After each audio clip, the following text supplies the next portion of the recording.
This is Andreas, and you're listening to Breakdowns for Breakfast. Oh, yeah.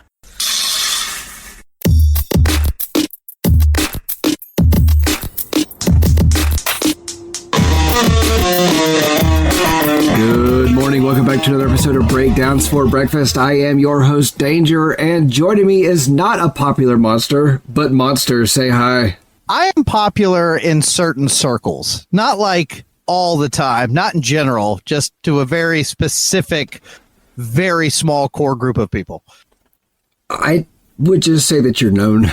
I wouldn't go with popular. Anyway, this episode of Breakdowns for Breakfast, we are going to be talking the newest Falling in Reverse album, Popular Monster, released August 16th, 2024.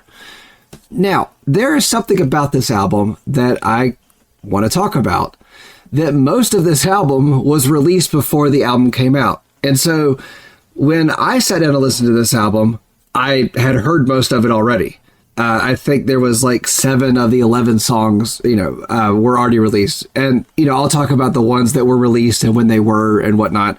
So I kind of went into this with already kind of knowing a good idea of what it sounded like. You did not, Monster. Is that correct? No, I knew these songs fairly well. I know you've not been a fan of Mr. Radke. Yeah, so I'll be honest with you. So I kind of had a big 180 on him because, and a lot of it had to do with the fact that I did not like Escape the Fate. It's a regular thing. I ain't the one who loves you, hey, because they're just And I didn't care for very early Falling in Reverse. meant to be. Trying to consume. So I was like, this ain't my thing. It's just, I don't love the music. And then, Ronnie Radke got into some trouble and it kind of painted him a certain way. And I was really just not into it. But then when he started, after he went to prison and came out and he started putting out this style of material, I was like, okay, I like this better. And then especially RONALD, once that dropped, it made me pay attention. And then I went back and listened to everything else. And then I started to follow him on social media and started to kind of get to know him and became a much bigger fan and was like, oh, I get it. I like this guy. So there's a couple things to that. So he actually was in Escape the Fate when he went to prison. Now, do you know why he went to prison? Yeah, so the long and short of it is essentially there was a fight between a couple of other guys and one of his friends. So he basically showed up to the fight and he had some, I think, brass knuckles on him. One of the guys ended up shooting and killing another guy. Now, Radke didn't kill anybody. I don't think he even really got physical. I think it was a wrong place, wrong time. And because of the knuckles, it was like he had a, dangerous weapon on him. Right. And I think so they were illegal where the fight happened and he pled guilty to having brass knuckles. Right. So I think that was sort of the end of it. He got probation, but then he violated his probation, which is what threw him in jail. Right. And so when he was in Escape the Fate, he was let go from Escape the Fate because he went to jail. And It was when he was in jail that he actually started forming Falling in Reverse. And I believe he's the only remaining member of Falling in Reverse. There was a guitar player they had who passed away. I can't remember what the last song that he did, that he had a part in, is actually on this album. I can't remember what it is. I didn't take note of it, and I should have. But yeah, so he started forming Falling in Reverse while he was in prison. And so it was after he got out, we got that first Falling in Reverse, which you're right. The original, the beginnings of Falling in Reverse are way different. Way different. And there's actually a reimagining of one of the songs off of that first album that he did. The Drug in Me Is You reimagined is amazing. I've got these questions always running through my head. So many things that I would like to understand. I love that song. So, okay. I have followed him on social media. I have seen Falling in Reverse live, and they put on a fantastic show live. I don't even think they've got the same lineup that they had when I saw them live. They are I get fantastic. the impression that and I did kind of look at the Wikipedia kind of quickly. I get the impression that it's the Ronnie Radke show, and he surrounds himself with very smart, talented musicians that do his bidding and do it well, more or less. But yeah, I feel like his personality, once he started writing lyrics that were really personal, like I think the beginnings of Falling in Reverse, he was still trying to capture some of that Escape the Fate, screamo poetry kind of stuff. Yeah. But once he started just getting down and dirty about his opinions on stuff and other people's opinions of him, that's when I started to relate to it and really like perk my ears up and go, oh, I think this guy is special. Yeah. So the first Falling in Reverse album, wasn't really a big fan of. It was really when they put out the album Carry On that I started going, okay, these guys are something.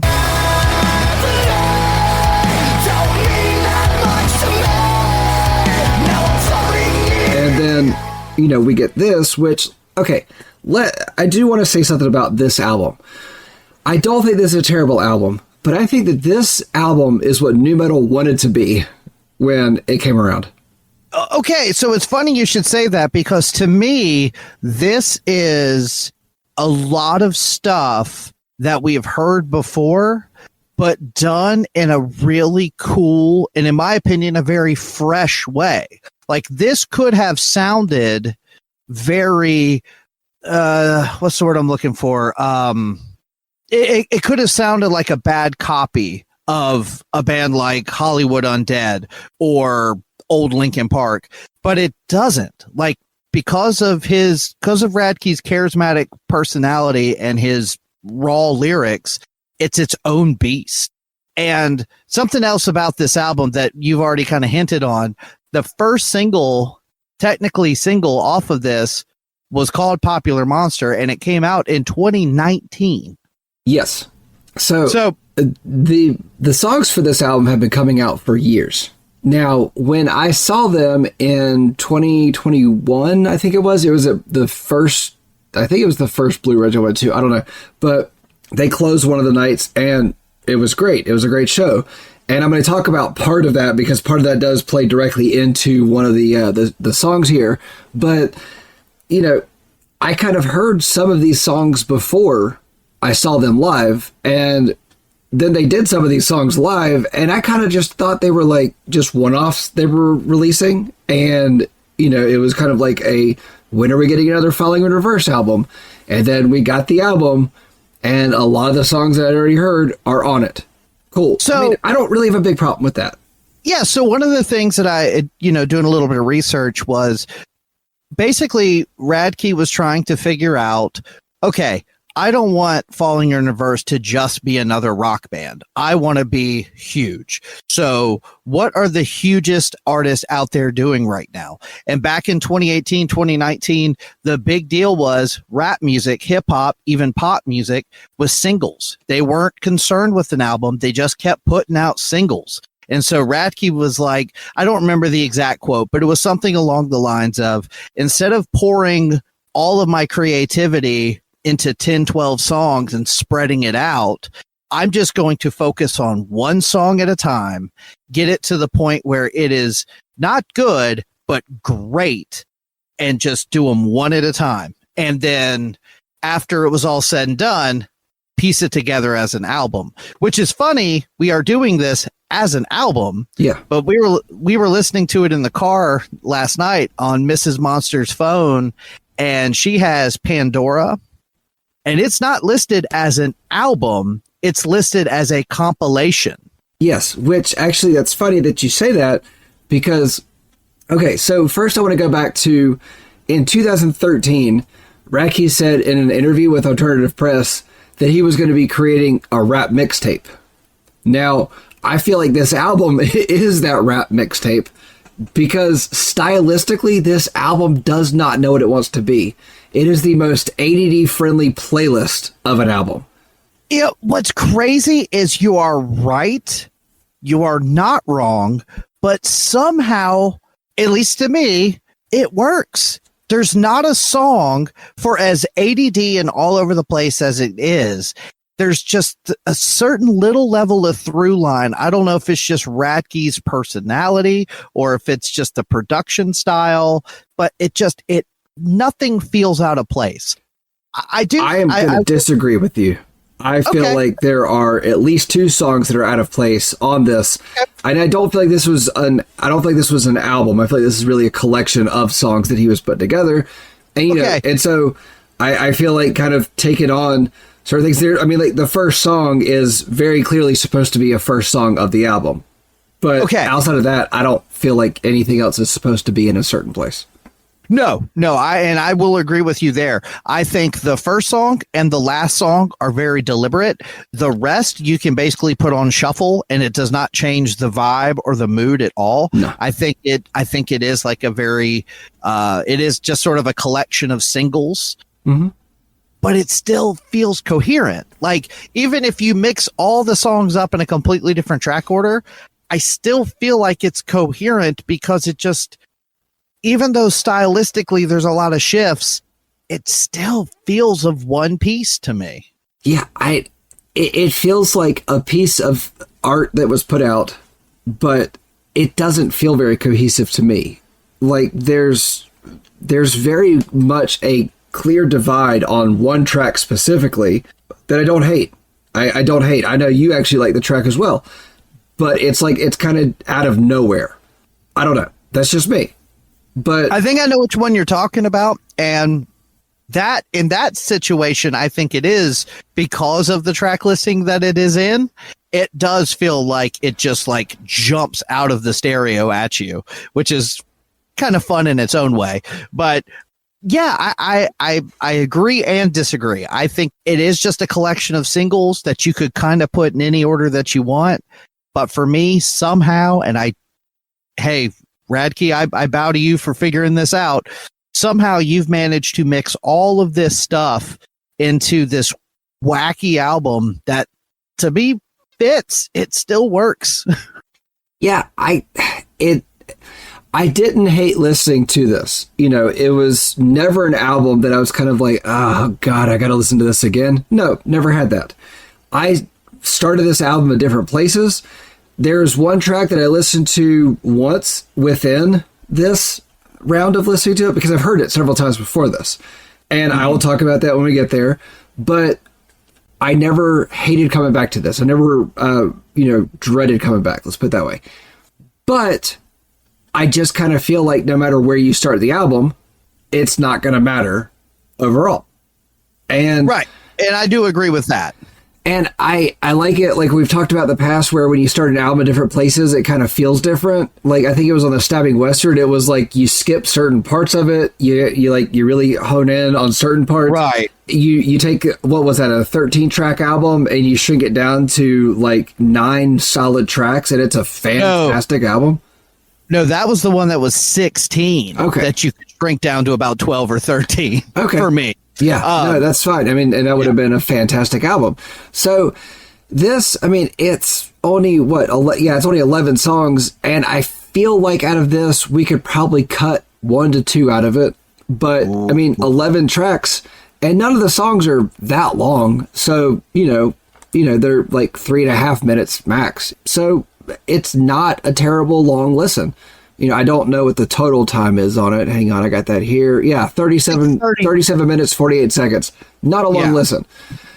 But I just feel like, again, collection of singles, as long as he put into, focusing on one song at a time and getting it to where he felt like it was as best as it could be, I feel like he didn't put anything into creating a full album. I feel like he got into creating singles. And if that's where he was in, 2013, 14, 15, fine. If that's kind of the vision he had for this, fine. But at the same time, you're going to put that much into a single track. You may want to put, and years into this album, obviously. The first track was 2019. you may wanted to put a little more time into making a fully fleshed out album. And like I said, I'm not sure if I'm articulating this clear, but it does feel like a cohesive album. Yes, you can move the tracks around because there isn't really a rhyme or reason to the track listing in my mind, but that doesn't make any song feel out of place. There's one or two that stylistically are different, like in quite a big way, but they still do these little things that keep it as if it's all part of one thing. I don't know. It works for me. Like maybe I'm showing my hand early, but I was thoroughly impressed. And I did want to comment on something you said earlier. Go for it. You probably had heard these songs a lot more than I had, because I knew he had put out a couple things. I remember back in 2019, somebody sending me Popular Monster more because of the video than the actual song. And I was kind of iffy on it. Like I just didn't really pay him much attention. And then, like I said, when Mrs. Monster showed me Ronald, because I had showed her Slaughter to Prevail, and we kind of like Alex Terrible, how he, his voice and stuff. So she was like, have you seen this? And the video, I know you don't watch the videos very often. I've watched all these videos. Yes, these videos are something special. Now, I tried to put them together in the right order, but I got kind of tired of just hearing the songs again because I'd listened to them so many times. Okay, I was going to ask. I feel like there is a correct way to watch the videos. I feel like there is too, and if anybody wants to send us a message or an email or smoke signals, something, let us know what the right order of the videos is. I feel like there's a great story with the videos. I don't know fully what it is, but that was go on. I was just going to say that was another thing that, doing a little research, that Radke, again, every single little bit of this was calculated and thought through, and the music videos was a big part of that. He was specifically making his videos to be these bombastic, outlandish things. Because YouTube React videos were getting popular, and TikTok and all that, he saw a way to capitalize on those things. Okay, with that, one video from this album that doesn't fit into the storyline and if it does, please, audience, enlighten me to this, but I don't know how Zombified fit into the overall story. And so that's where I feel like at the time that he made Zombified, I think maybe he didn't have the vision of the storyline through the other videos. I think it was just kind of a one-off thing. And I mean, it's a cool video. Yeah, well, I mean, in Popular Monster, he turns into a werewolf, and Zombified, I feel like Popular Monster kind of leans into the storyline in some way. I'm not entirely sure. Well, yeah, and then same with Ronald. Like he's shooting lasers, and there's this giant demon thing at the end. Like I think it's cool that we are trying to make this like epic story out of it, but I don't know that was ever really the thought behind it. It was more like, okay, we did this cool monster shit. What can we do in this one? And again, being the monster guy, I love it. I think they're all really fun. Okay, so knowing what I do know about Mr. Radke, and knowing and listening to this album and kind of picking apart some of the themes, which I do want to say the themes are people don't like me, I don't like myself, and people don't like me. I kind of feel like that's just kind of the same, like almost all the songs seem to have that same sort of thing. It's kind of like people don't like me, but I don't like them either.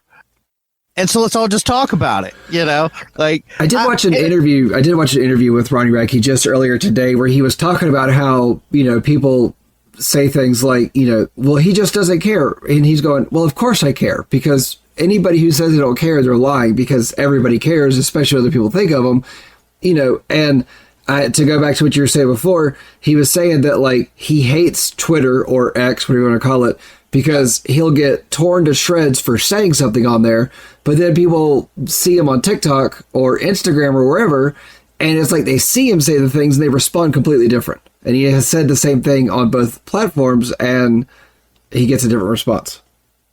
And what I really like as in this culture that we live in today, in this society where people feel like they can just say and do whatever they want to say and do, they say some vile shit about him just because they don't like his personality, or they've got it just like I did. They got some of the facts wrong back when he got in trouble, that he don't take no shit. He fires right back at him. And Yes. to be honest with you, I think sometimes those people need to get put in their place, and they need to find out that you can't just spew whatever comes to your mind on the internet and get away with it, you know? All right, let's jump into track 1, Prequel. I don't like it when people hate behind my back and not to my face. Nowadays it just feels so fake, so I'll cut the grass to expose the snakes. I'm unstoppable, it's impossible. You don't want to see the diabolical side of me that never stops is volatile. So I suggest Prelude. you stay in your lane. I've got Prequel. Is it prequel? Did I make Hang on, myself look I will check what Spotify says right now, and it's Prequel. It is? It is Prequel. Why did I write prelude? I mean, why did autocorrect make it prelude?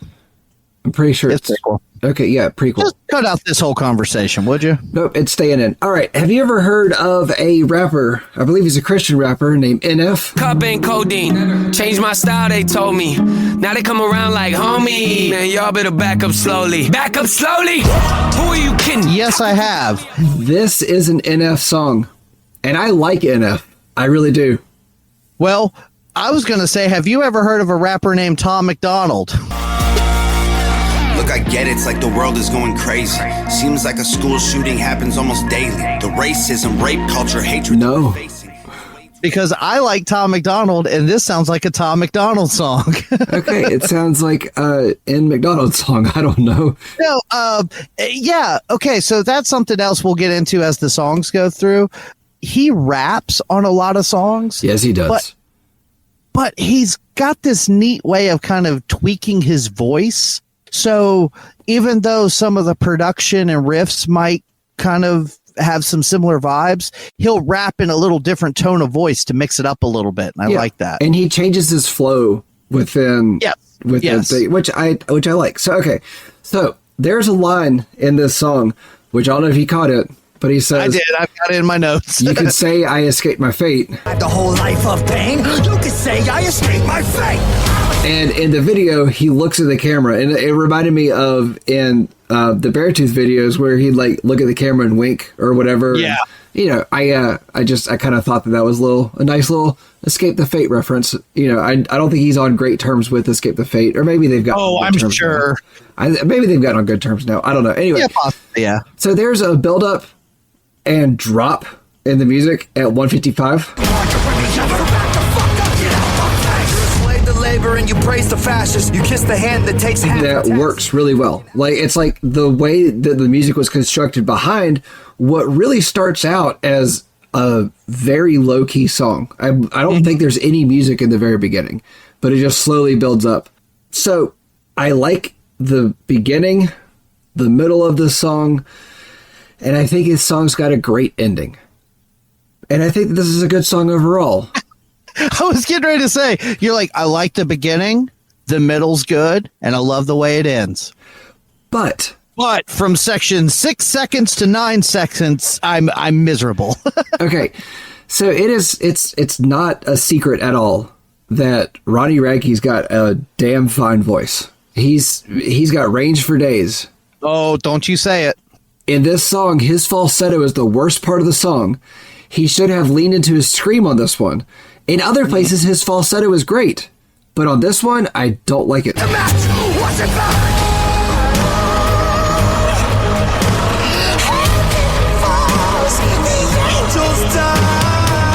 I don't mind it. I think it sounds pretty cool. A matter of fact, what I have in my notes is this to me sounds like if Tom McDonald, Sleep Token, and Memphis Mayfire had a threesome.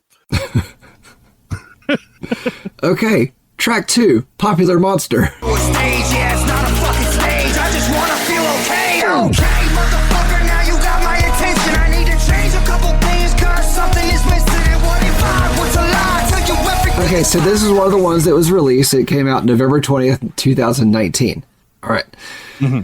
So because I've listened to this track for so long, it was taking kind of how I felt about it, which I felt like it was a fine song. I felt like it was a great song. I feel like it was a fine one. It was one of those things like when it came out, it was kind of like, oh, new Falling in Reverse. Cool. I like this song.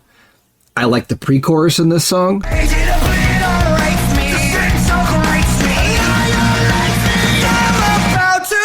The music behind it is great. I like the way he yelled the words just before the quick breakdown. What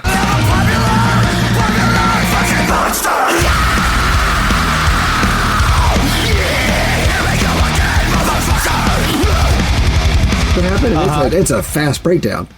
I thought, the way he did his vocals leading to the end was better than the first half. He kind of goes, it's almost like the first part of a lot of these songs is the rap section, and then the second part is his fancy vocal section. And I felt like that was what Popular Monster was. I think I'm thankful that I did not listen to this song a whole bunch in 2019 or a lot between 2019 and now. Yeah. So for me, this song was still, relatively fresh. I think it's really cool. I was getting big, old school Linkin Park vibes through a lot of the verses. I really like the vocal melody around the 58-second mark. He also does this really cool thing in a lot of these songs where we talked about this on previous episodes where bands will do those breakdowns where it's just one note, but it's just some syncopated chug. It's just like, it's like, I don't, those are cool spread out, but here he does the thing I prefer where it's just a single note, but it's not chuggy like that. It's bouncy and it grooves. So around 219, you get that, which I found out the correct term for it, is argent metal. Okay. I've never heard argent. I've heard of jet, but not argent. Okay. Argent metal is that specific guitar tone and that specific kind of heavy riffage inspired by Mick Gordon and the Doom soundtrack. Because in the lore of Doom, it's argent energy that is causing the demons to rise. And so that sound, that guitar tone, that specific sound, they've nicknamed argent metal. But that riff around the 219 mark with that just da-da, like that kind of bouncy, heavy riff, I love that. That is my bread and butter. I love that.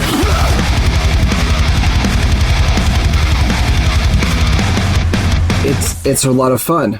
But going with your argent metal, yes, track 2 is where I really started going, this is what nu metal wanted to be.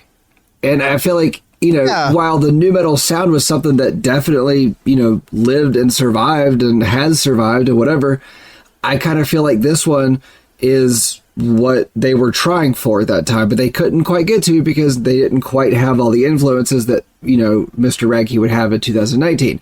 Now, with this also being a track that came out in 2019, with me having trouble with it now, it makes you wonder how much this album from Falling in Reverse is one of those things that's going to really stand the test of time.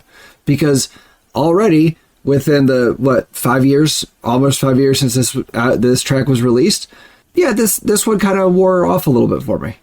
Well, I think it wore off for you because you've been listening to it for 5 years. Whereas, if you think about it this way, this to me sounds like it could have came out in 2024 or 2019. It has at least stood the test of time in that respect because it, at least to my ears, that mix of rap and metal and groove feels as natural now as it did back in 98, 99 when Limp Bizkit was doing it, just like it did in 2019 when he wrote the song and put it out. And just like now, listen to it for the first time, Okay. I mean, I don't want to say I've been listening to this since 2019. I've listened to it quite a bit since then, but, right. I don't know. I want to say I listened to Falling in Reverse more after I saw them live because I was like, ooh, these guys are really good live. Oh, sure, yeah. So, all right, let's talk about track 3, All My Life, featuring Jelly Roll.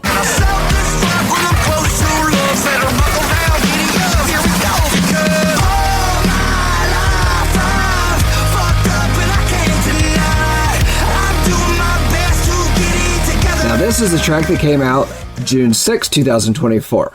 Oh, yeah. Okay, I have a theory after listening to this. And it's after listening to this, and we go back to the to Beartooth the Surface, the track he had with Hardy. And anytime you have a country artist on a non-country album, the writers of the album, the musicians on the album, have a tendency to twang it up a little bit. And Ronnie Radke can't twang. Ronnie Radke, he's no Shania Twain. You know, he's does not have a good twang. But country artists are the vegans of music. What does that mean? Okay, so if you have a vegan or a vegetarian, you know, I know vegetarians are like vegan light. But anyway, if you have a vegan or vegetarian that comes to your house, you're going to try to have something for them to eat and cater all meals around them. Or if you go out to eat with them, you can feel the pressure of eating like them. And so when a country artist enters the studio alongside Ronnie Radke, it's almost like he pulls his sleeves down over his tattoos a little bit and twangs it up a little bit because he feels like he got to fit in with Jelly Roll. Even though I don't believe Jelly Roll has always been a country artist. I don't know. Personally, this is the track from this album that I would drop. All My Life, I do not like this song. So it'll probably come as no surprise to anybody who listened to our Bill Murray episode. This whole new thing that we're calling Y'alternative, I really like. So for me, this falls into that category, and I dig it. It's funny, I'm not the biggest fan of Jelly Roll. I've only heard him sparingly, a couple of songs here or there, but there's something about his voice. It's funny you would say that Radke tries to twang himself up, because I think Jelly Roll tries to kind of rock himself up a little bit. Like, there's a little bit of this extra, like, please cut me some slack. Like, it doesn't have as much, like, y'all in it or something. I can't explain exactly. I think I know what you mean. But I don't know. It's just, I feel like it became like a let's fit in with Jelly Roll instead of like Jelly Roll, hey, why don't you come fit in with us? You know, like if you look at any live footage of them, they all put on cowboy hats for this song. You know, they all don the character. And you know, if they are using that as like a way of like, you know, a little bit of theater in their shows, fine. I have no problem with that. I have no problem with dressing up in whatever to, you know, don a part for a certain section of whatever. But I don't know. I feel like this was a misstep overall. The woohoos are fun. Okay. So here's what I'll say about the quote unquote misstep. Jelly Roll is becoming one of those ubiquitous artists that is crossing over. He can be on the country station. He can be on the pop station.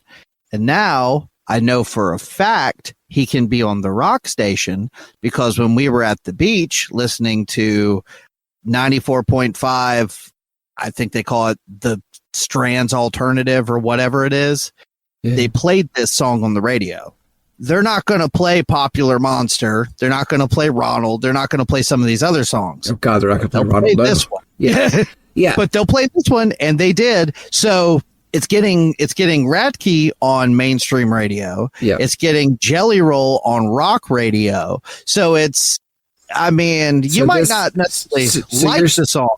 You're saying that this song's a business move.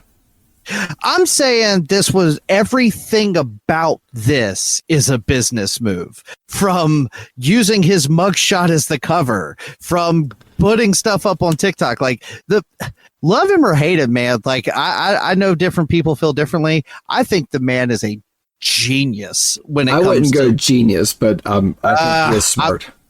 I'm putting him on the genius list. But right. One more thing I'll say, we talk about like this one being kind of out of place or whatever, but like that chug from 57 seconds to 102.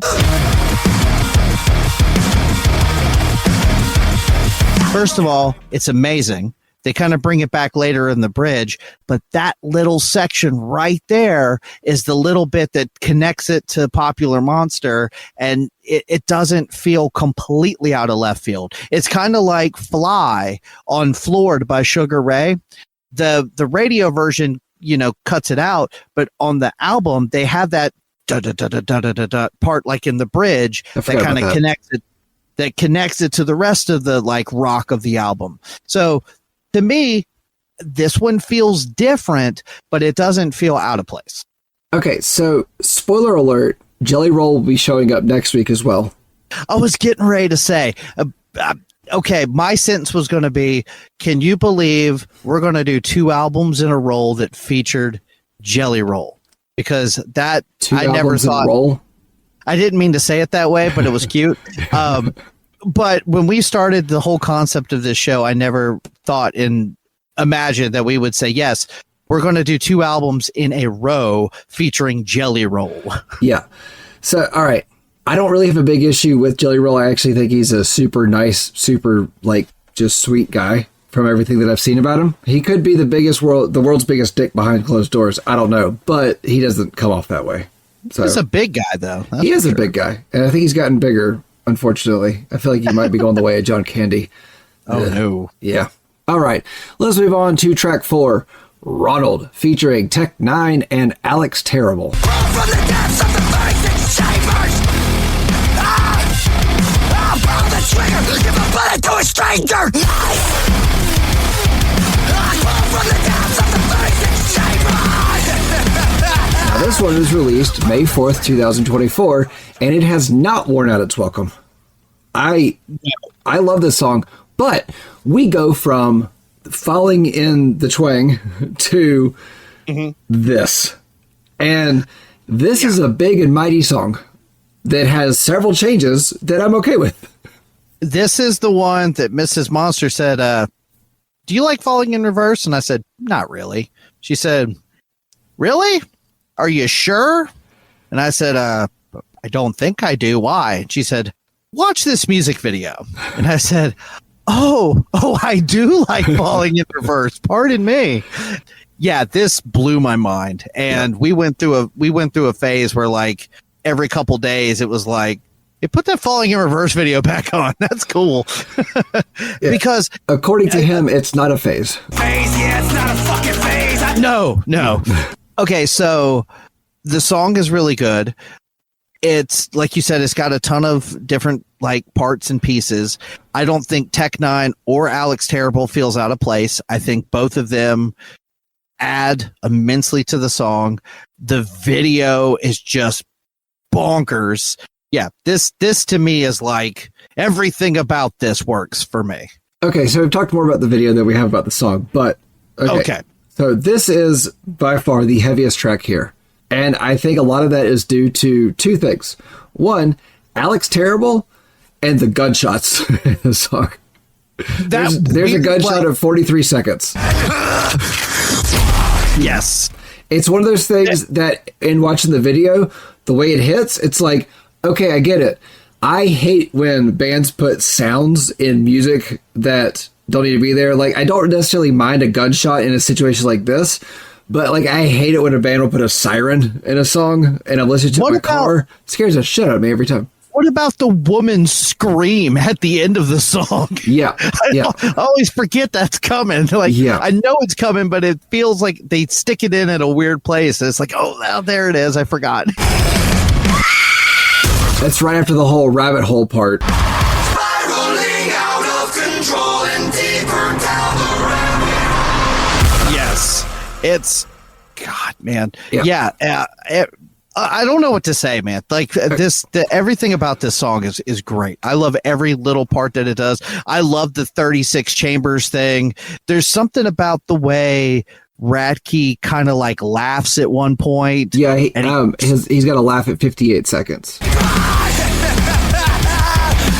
But it just, there's the line about give a bullet to a stranger. Like it just sounds completely unhinged. I'll pull the trigger, give a bullet to a stranger. And it works. Oh yeah, no, it does sound completely unhinged. Now, the rap part, from Tech Nine. Hell is in front of you, set behind. I can feel every sign of a human decline. Believing the time is upon us when all of our people are blind. Yo! I feel like where it comes in, it feels forced, but it doesn't feel forced at the same time. And I think the reason why it feels a little forced to me is because it's like he changes his flow like 3 times within it. You're thinking the devil is making the crime of the people are evil and never know demon design is the opposite of a divine. And it's like a part that's just kind of stuck in. And it's almost like it was, I know Ronnie Radke and Tech Nine have played several festivals and stuff together. And I think Tech Nine was at, I know Tech Nine was at Blue Ridge one year. I think the same year that Falling in Reverse was. I kind of feel like it was one of those like, hey, let's put you on a track. We're good friends now. Let's put you on a track. And so it just kind of stuck him here. And it's one of those things that it's like when it starts, it's like that kind of came out of left field, but it's almost like 2 seconds into it, you're good with it. And then he changes his flow. And the part that sticks out to me every time is when he says Ed Gain. Sex change could get you caught up in death's range. He played same, but really imitating Ed Gain. Yeah, instead of Ed Gein. Yeah. But hey, that's what rappers do. You got to tweak it, make it rhyme.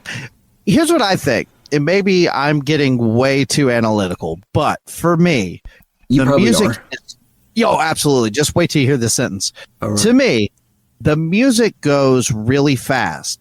So when the rap verse starts, it stops and he raps really fast. And then the music slows down and he slows down his rapping.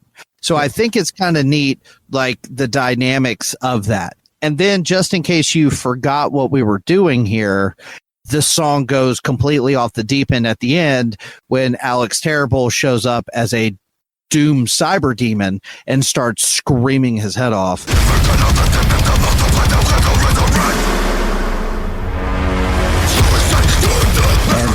And, I always appreciate that. So I'm not the biggest Slaughter to Prevail fan. I'm not the biggest Alex Terrible fan. Just it's one of those things where it's like if it's always heavy, it's not heavy anymore. And, agreed. And I will say it takes a certain talent. It takes a certain ability to scream and growl like Alex Terrible does, and and not completely shred your vocal cords. Yeah, like I'm with you. Slaughter to Prevail is kind of hit or miss for me. I would say out of the like 15, 20 songs I've heard by him, there's like 5 or 6 that I think are just dope. And I love them from start to finish because they have a little more groove and a little bit of melody kind of snuck in there. But some of their more just straight up death metal, deathcore stuff, I'm less into. I like it when they flirt a little bit with like new metal and kind of bounce it up a little bit. One last thing. I know we keep talking about the video as well, but for me, this is the best music video of 2024 so far. I haven't seen anything cooler than this one yet. All right, so track 5, Voices in My Head. Voices in my head keep giving me the worst advice. Kamikaze crashed like a suicide. I'm a lost boy, you know better. Please don't make this last forever. The voices in my head keep telling This one was released May 31st, 2022. So already, almost I think all but one of these songs have been released before the album came out. Yeah. So, all right. Most of them. So when this song came out, it was said to be about Machine Gun Kelly. Ronnie Radke has said it's not about Machine Gun Kelly, but it's hard to not hear the Machine Gun flow within how he delivers. Like he kind of just sounds like Machine Gun Kelly. And now I think this was about the time that Machine Gun Kelly stopped doing rap, and I think Eminem scared him enough, and he went off into pop punk territory. And the reason that I think that fueled the fire on that a little bit is he uses the word kamikaze. Voices in my head keep giving me the worst advice. Kamikaze crashed like a suicide. Which was the name of Eminem's album where he dissed MGK or something like that. Like I missed that part. Yeah, and I think that's sort of what kind of like fueled it a little bit. But I did see an interview with Radke where he basically said it's not a diss track. He has met MGK. They talked and they get along. He thinks he's a good dude. He thinks he's a good musician. Who knows? It's one of those things where you've got a lot of big egos that are switching styles from emo to rap to metal to emo rap to, you know what I mean? So Yeah. who knows the whole truth there? But as a song, I think this one's pretty cool. This one's a little bit, to me, I was getting big like From Ashes to New vibes, like that sort of Linkin Park, but you've got sort of like a big hook to it as well.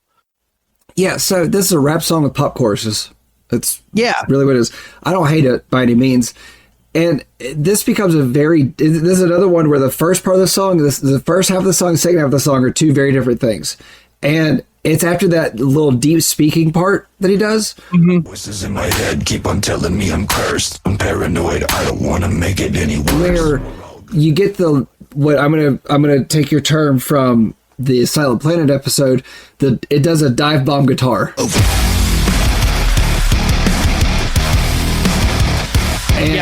And the first time I heard it, I thought, ooh, I like that. Okay, in my notes, with that syncopated chug, hits around 2:13, I went full stink face. Yeah, I'm going to go ahead and say that I got the stink face as well. Just immediately, it was like, oh, it's incredible. I don't dislike either part of the song, but I definitely like the second half of the song better than the first half of the song. It's just it is good. So, all right, let's talk about track 6, Bad Guy, featuring Soraya Beavis. I'm a loser, I'm a psycho, believe the rumors. I got bad thoughts, I got bad vibes, I don't act right. It's nice to meet you. I'm the bad guy, you're pathetic. Fuck your feelings. Okay, so do you know who that is? His girlfriend. Yeah. She's a WWE wrestler. Yeah, which I've got something about that coming up. Oh, cool. So, yeah. Anyway. Let me just say, before this song started, I was very nervous that it was going to be a Billie Eilish cover, and I was thrilled when it was not. Okay, so I like that Billie Eilish song. I like the song Bad Guy. Okay. I'm that bad type, make your mama sad type, make your girlfriend mad type, might seduce your dad type. It's fine, but I didn't want to hear a Falling in Reverse cover of it. No, and considering there's already a cover on this album, I didn't really want to hear I didn't want to hear a cover of it. I didn't want it to be a cover, but at the same time, I wasn't afraid of it. You know, it's like when I got to it, it was kind of like, all right, this is going to be a cover. Okay, cool. But I hate his vocals on this song. Musically, this song is great. I like it. But I hate his vocals on this song. If I'm dramatic, I'm a loner, I'm an addict, I'm so goddamn problematic. So I think, dude, maybe I'm just some kind of Radke fanboy. Maybe I think you've become one, because let's go back to 2 years ago. I was trying to talk to you about Falling in Reverse. You're like, I don't like Ronnie Radke. I don't like him. I don't like him. I think it was like up to like 6 months ago. You were saying that. I think it was actually even approaching this album. You were like, fine if we have to. And then you texted me and you were like, I like this album. He dropped the video for Ronald. I followed him on social media, and then I did some honest to God research and thought, I completely turned around on this guy. Well, here's what I will say. Here's what I will say. I think that voice that he is using is on purpose to sound bratty with those kind of lyrics. I'm the bad guy. I'm a loser. Like, I think that's all intentional, and it's supposed to make people that don't like him more irritated by him. Well, it worked here. It worked here. So I told you there were 2 songs off of this album that I could take off and be fine. This and the Bad Country Twang song. I don't like this song at all. So you know how there's that pop punk tone that a lot of those singers had that sounded like they were congested, and I feel like he's trying to rap in that voice.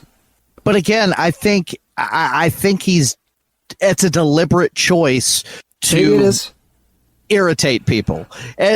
Or maybe he thinks he sounds, I don't know. But to me, it sounds like the lyrics are kind of bratty. And so he purposely, just like he changes up his vocals in some of the raps. Yeah.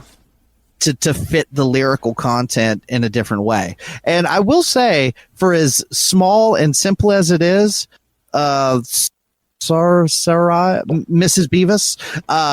Yeah, let's go Mrs. Beavis. That's a little unfortunate as well. Yeah. I love her little thing. Like, it's super short, but it has this like slight British accent to it at the end. I don't know. It's cute. I like it. Guy, he's a savage, he's obsessive, he's dramatic, he's a loner. I don't know. This one, the chorus is fine on this.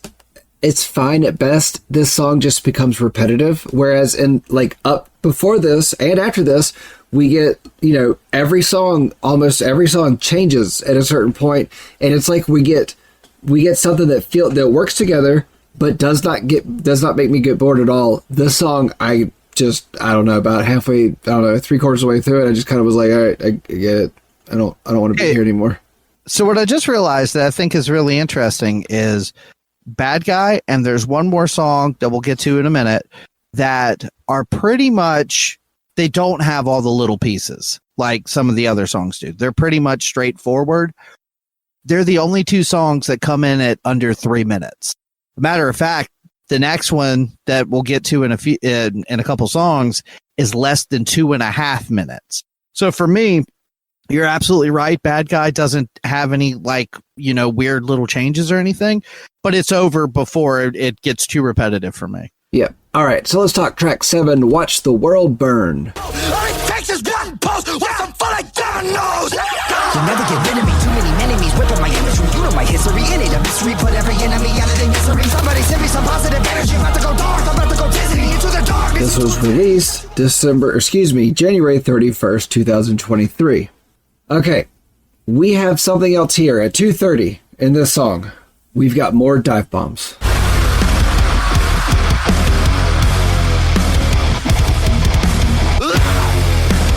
And it's after he screams, "Watch the world burn."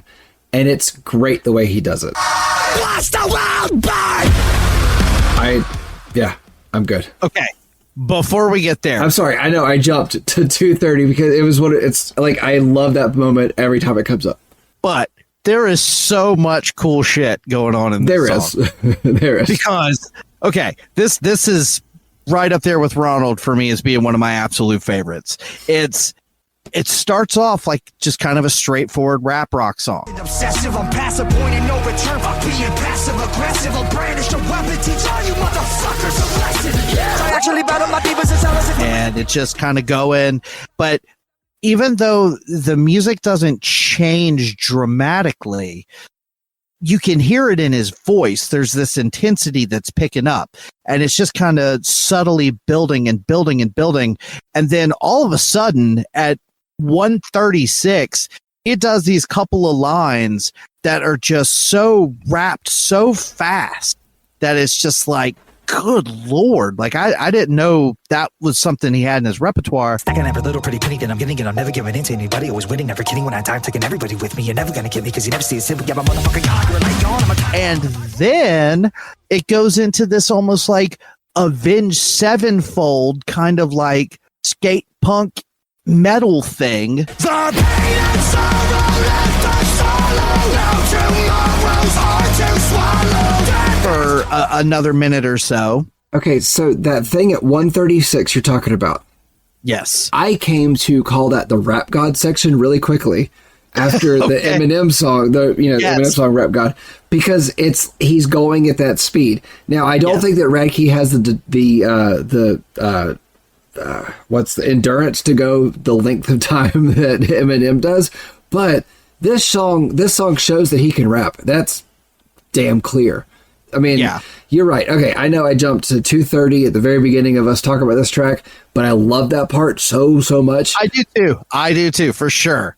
But I mean, this is very clearly two different songs, because it's like after that Rap God part, I think that lasted until I think it was like just at 2 minutes, and then it becomes like an entirely different song, like you're talking about, like the Avenged Sevenfold sort of thing, and then that lasted until the Watch the World Burn, and it was, hey man, this song is a force for sure.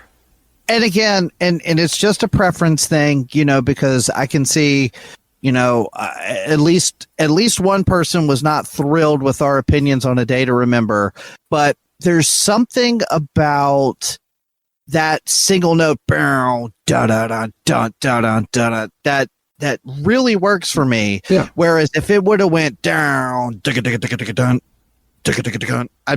I'd be less into that, you know. So this is one of those songs where it's like, as soon as it comes on, I'm like, oh yeah, this is a fun ride, because it's just going to go in all these different places. And even after you hear it a handful of times, it's still like a good ride. Oh yeah. No, I enjoyed this one every time it came up. It was one of those things that when he, like, the song would start and he would start doing the rapping thing, and it'd be like, okay, we're going to get to the fast part here in a minute. We're going to get to, there it is. I also love how he harmonizes with himself. Yeah, he does. He does. What a nice little touch. I can't control the monster any longer that's inside. I want to know how many vocal layers there are on some of these songs, because that further down the rabbit hole part in Ronald, there are so many layers within that part. It's great. Yeah. It was fun. So, all right, let's talk about track 8, Trigger Warning. There's nowhere to run, nowhere to hide. Bombs away, kiss it goodbye. Stay down or fall like the rest of them. One nation under oblivion. Now, this is the one that you were talking about that's under 2:30 because it's 2 minutes, 22 seconds. Right. Okay. So, the rhythm of this song sounds like something you'd hear at a stadium sporting event. You want to? Okay, I'm gonna read you my notes. Okay, you ready? All right. I'm gonna read you all the notes I took for this song. Okay. So jaunty. Was not expecting a piano solo at 1:41. Yep. Say goodbye.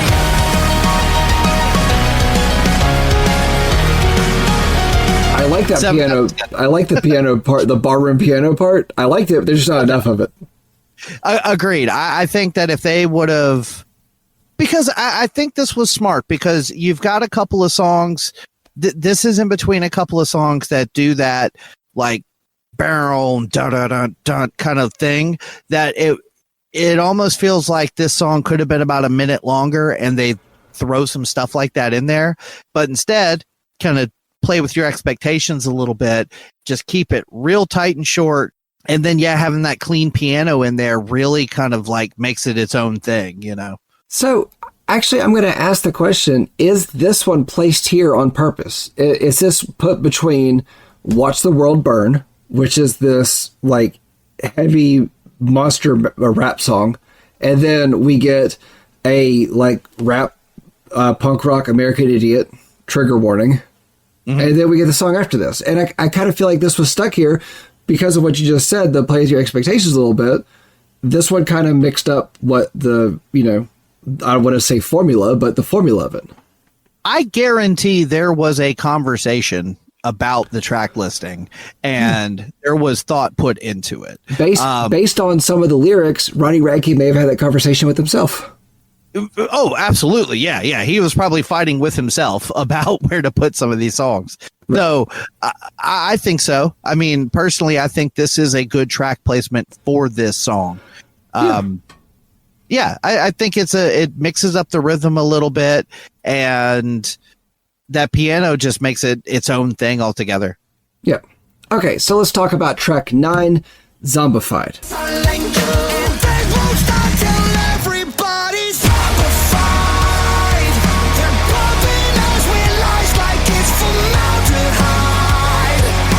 Now, Zombified was released January 5th, 2022. And it's really the first track I remember hearing off of this album. Now, the other ones that were released before it, I went back and I listened to those quite a bit, but Zombified was the first one, and I'll tell you why. Okay, so first, before I tell you why, this song is being used as the entrance for Saraya, his girlfriend, at her WWE matches and all. Cool. Nice. All right. So, okay. Have you seen the video for this song? Oh, absolutely. Okay. So there's a part where after the band goes out onto the street, there's a guy with a shirt that jumps up on it. I think the guy jumps up on the car. It says F. Ronnie Radke. Yep. Okay. So where that originated was when they played Blue Ridge. there was this whole thing that Ronnie Radke had where there was a guy that had, it was, I don't know, he had like paid his way in for the show.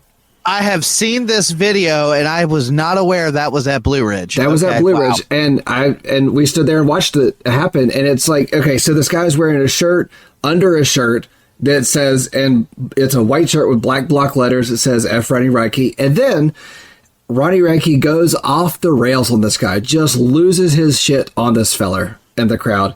And in the video that you saw online, it was between the next like 4 songs that he would go after this guy. And he eventually came out and he was like, look, I'm sorry.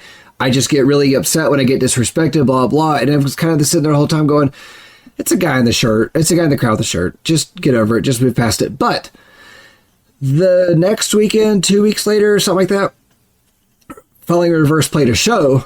And their backdrop was this huge white banner with black block letters that just said F. Ronnie Radke on it. I love that. I love that. And in a matter of fact, we've kind of brought up sort of the vibe of the lyrics a couple times, but haven't really like discussed the content too much. But like you can kind of probably guess from title, trigger warning, what kind of some of the lyrics are in there.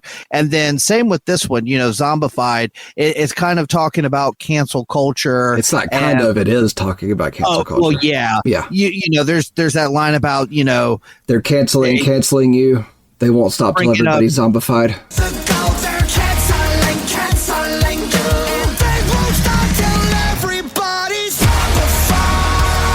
Yeah, bringing up stuff you said 10 years ago. Yeah. And I appreciate that. Like, that's the kind of stuff that, again, kind of makes me like him more, is the fact that he's willing to say that kind of stuff, because he is a great example of that. Because Ronnie Radke 10 years ago is not the same dude that he is today. And people want to try to pigeonhole him as this out of control, convict. And it's like, well, the dude's been clean and sober for years. He's smart, obviously. He's very successful, and more people ought to look to him as a role model as opposed to some sort of enemy they have to defeat. Yeah, I just feel like we're kind of getting the same themes within this whole album. Yeah, here we are at track 9, and yes, this was a cancel culture song that came out in 2022. I heard it then, I understood it then, I got it. Do you know what the little zombified, like where the guy says zombified at the beginning, do you know where that clip is from? Zombified. I figured you know. may. I don't. I thought it was just like some weird voice with like an effect on it or something. It might be, but I kind of feel like, we've gotten the theme of cancel culture before this, and now here we've gotten it. And I don't know if I'd look at him and say somebody should look at him as a role model, but maybe as just a person to look at as more than just a prison monster, as a lot of people do. But, I think Ronnie Radke is probably more okay than people give him credit for being. Namely, you 2 years ago. Oh yeah. Like I said, I'll be the first to admit that I had the wrong impression and I came around on him. I would say, is he a little rough around the edges? Sure. Does he still say some things that can be misconstrued and taken in a negative way? Of course, who doesn't? But the story of Ronnie Radke is one that people should actually pay attention to, because he had a very successful trajectory ahead of him. He kind of blew it, came back better, and is now in one of the biggest bands in the world. So do you want to mold your life after him? No, probably not. But I think his story is one that people should look at and go, okay, if on that large of a scale, he could screw up that bad and turn it around, whatever little piddling mistakes we're doing here, we should be able to turn around and recover from. So I kind of feel like Ronnie Radke is to music what Robert Downey Jr. is to movies. Because Robert Downey Jr. was, I don't want to say Ronnie Radke was anywhere close to like the height of fame as Robert Downey Jr. was, but he hit bottom hard I mean, he Right. hit hard like twice, and he still built himself back up to be one of the top billed, actors in all of Hollywood. So, Yep. I feel like people may give Ronnie Radke, more flack than he really deserves. So I will say one last thing about this song. The opening riff reminded me of like a down-tuned metalcore version of One Step Closer by Linkin Park.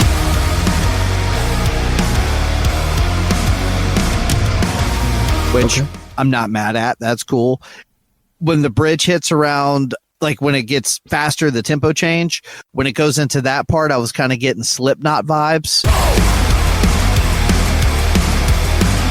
And then at 2:38, we drop back into that ardent metal Doomslayer vibe. yeah.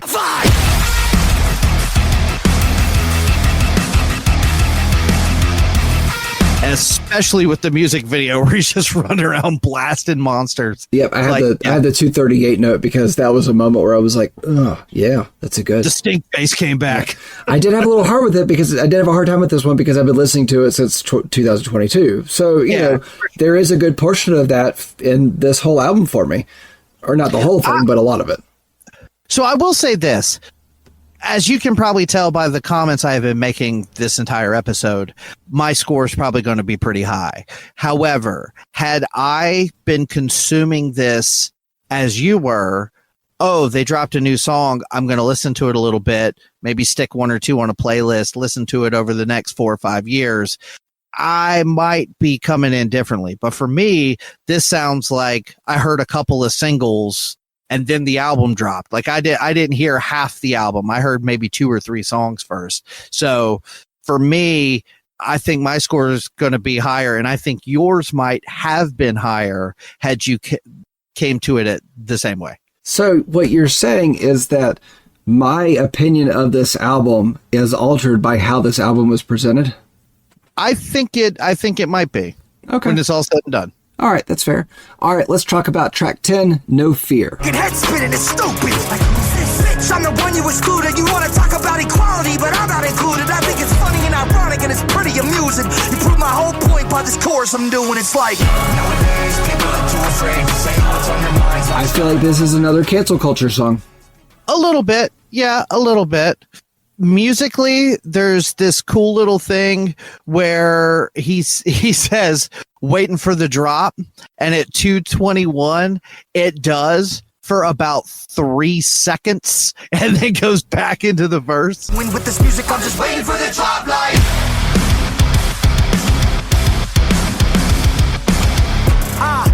And I thought that was again a fun way to kind of play with expectations a little bit. So I really like this song up to that point. I hate his vocals after that. Like like I've said, every song seems to have a first half and a second half, and I don't hate either one of them. But this is one that I really like that beginning part. I don't like the last minute and a half of this song. I will say this one's a little bit more of just like a straightforward rap song with that one quick little snippet of like guitar chug that, again, 3-4 seconds. It's not very long. And then after that, you're kind of right. It sort of goes through these like, I don't know, there's like a couple of different beats or something, like a little bit different production, but there's not really any more music or verses. Like this one's, I agree. I would say this one's probably my least favorite. I do like some of the lyrics, but yeah, this is one that's kind of just passable for me. I don't know. And it's kind of like in the past, we've talked about how, in the latter half of the album, when bands start throwing new stuff at you, it's cool. It's fun. This is not one where the new stuff made an impact. Was a good move, in my opinion. And this goes back to, I don't feel like this was put together as an album. It was put together as just a collection of songs.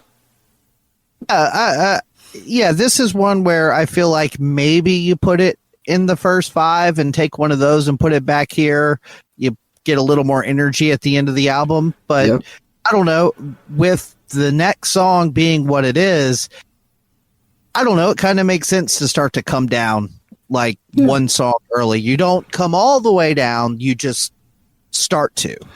I don't know. And what the next song being what it is, I feel like this is a 10-track album. I don't feel like this is an 11-track album, and I'll explain why when we get to that one.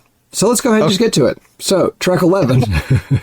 Track 11, Last Resort, Reimagined. Wish somebody would tell me I'm fine.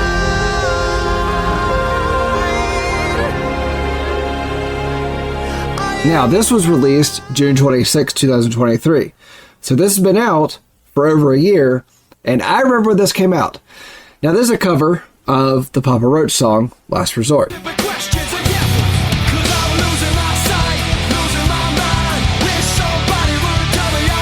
Everybody knows the Papa Roach song. Is this a bad cover? Not by any means. I actually think this is a good reimagining of the song, because we've talked about how there's different types of covers, and one of those types of covers is when they take the song and they do it completely different. Mm-hmm. The one example I like to pull more than anything else is All Along the Watchtower. You've got Bob Dylan's version.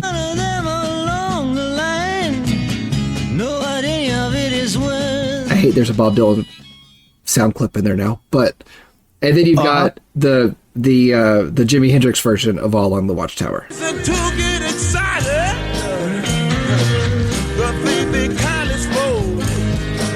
Now, you will have to put a Bob Dylan sound clip in there, but you also will have to play the jingle. Bob Dylan sucks.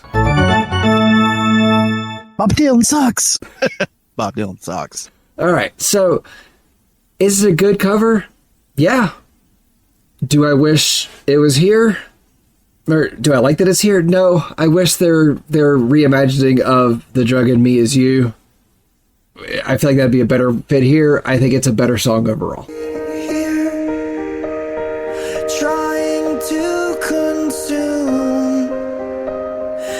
So I remember when this came out, and this was, when did you say it was?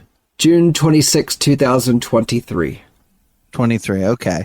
So I remember seeing the clips of Jacoby Shaddix from Papa Roach and Ronnie Radke, and Radke basically playing it for him, and Jacoby's reaction. Yeah, they're in like a little dressing room or something. Yeah, and I thought that was really cool. Talk about a weird trajectory. I don't think anybody saw Papa Roach becoming what they have become, which, no. Good for them. I just saw their latest single is a little bit more of a chill kind of soft song.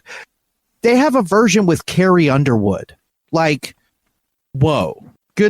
Good for them. Papa Roach is one of those bands that I remember when Infest first came out. I told all my friends, like, hey, these guys are great. You're going to love them. And everybody was like, a band called Dad Roach will not be popular. And I was like, oh, just wait. Oh, Dad Bugs. Yeah. Oh, yeah.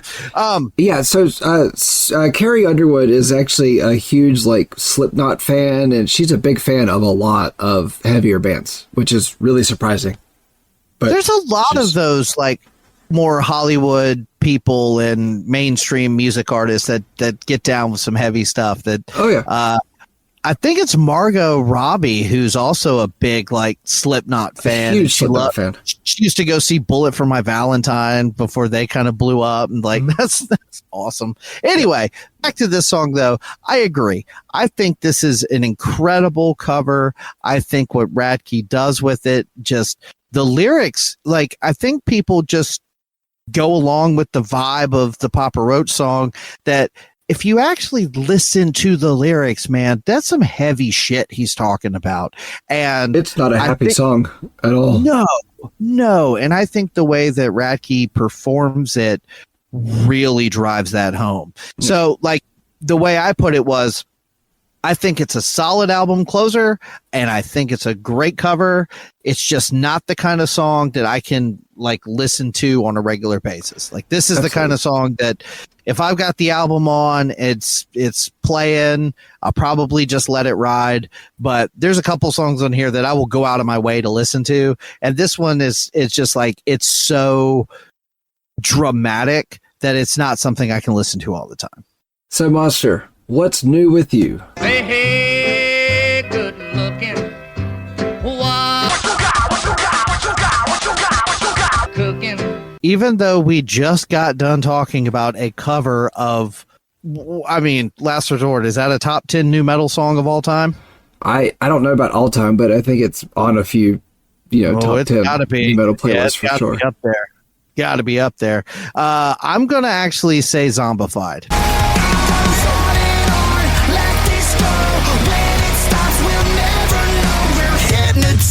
Because I feel like, again, that opening riff sounds like a straight homage to One Step Closer by Linkin Park, and just the vibe of that song, that big chorus.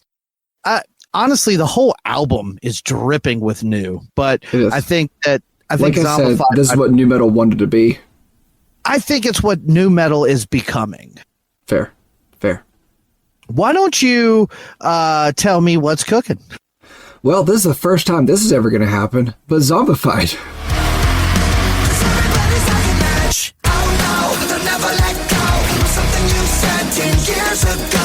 Hey! Yeah, nice. I just found that that Zombified was the one track off of this album that fit best cooking. I could see that. I actually thought you might go with Trigger Warning because it's just so, as I said, jaunty. No, Zombified just is the least rap of any song on this album, I think, which, not to say the rap songs are bad, but I don't want to listen to, to rap and somebody trying to rap and genuinely have some good words within their songs. I just don't want to hear that. It's too much while cooking. Zombified, I think, was a great mix up, and that chorus worked really well. So, all right, you want to give me a closing statement? No, I want you to go first. Fine, I will. All right. We had most of this album before it was actually released, so I went into it kind of knowing what to expect. Admittingly, I can't say that I really listened to much of the songs back to back. On first listen, Popular Monster sounds like a muddied schizophrenic mess. Listening to it more, I hear levels of influences, genres, and styles. All thrown together, it is clear that Ronnie Radke is smart. Ronnie Radke has plenty to say. Ronnie can rap. Ronnie can get heavy, but Ronnie needs to say and do more than a few things over and over. My biggest issue is that almost every song is both a rap and a heavy and not married well at all times, and Ronnie has an ego, but at the end of time, we aren't going to be talking about Mr. Radke and the Beatles. I like Falling in Reverse. I like Ronnie Radke. Is this a Falling in Reverse album or the Ronnie Radke show? Whatever you decide, this album is like eating a sloppy joe on a slide. It's a good time, but you don't want to do it again. It is messy fun. I gave this album a 6.97. Ronnie Radke did something very interesting with this album. He was able to take a collection of singles and one-off songs spanning the course of 5+ years and somehow made it into one cohesive record. The songs range from rap to metalcore to piano ballads to alternative, but there are enough little through lines to keep it sounding of one piece. While some songs hit similar marks, it never feels repetitive because even if two songs have similar vibes, they're almost guaranteed to have some unique sections and some unexpected changes. Say what you will about Radke as a person, but musically, the man can do it all. He can sing, he can rap, he can scream, and his lyrics are thought-provoking and relatable in a lot of ways. This could have easily turned into some weird project that sounded like 4 different bands whining about how hard life is. But instead, we get a mix of rap, rock, and metal that doesn't sound stale at all, with lyrics that are smarter than surface-level complaining. I'm sure a lot of people will have a lot of hot takes on this album. Mine? I think it's pretty rad. 1 to 10, I gave it a 8.69. It's funny, we said almost the exact same thing. Mm-hmm. We did. But mine's a lot higher. It is. So, you gave Falling in Reverse RONALD a 8.69, and I gave it a 6.97, giving it a 7.83. And that puts Falling in Reverse in the number 4 position, just below Sleep Token and just above Dragged Under. If you disagree with the score that we have given this album, then please shoot us an email at breakdownsbreakfast@gmail.com or head on over to the Facebook page for Breakdowns for Breakfast. Monster, what album are we listening to next week?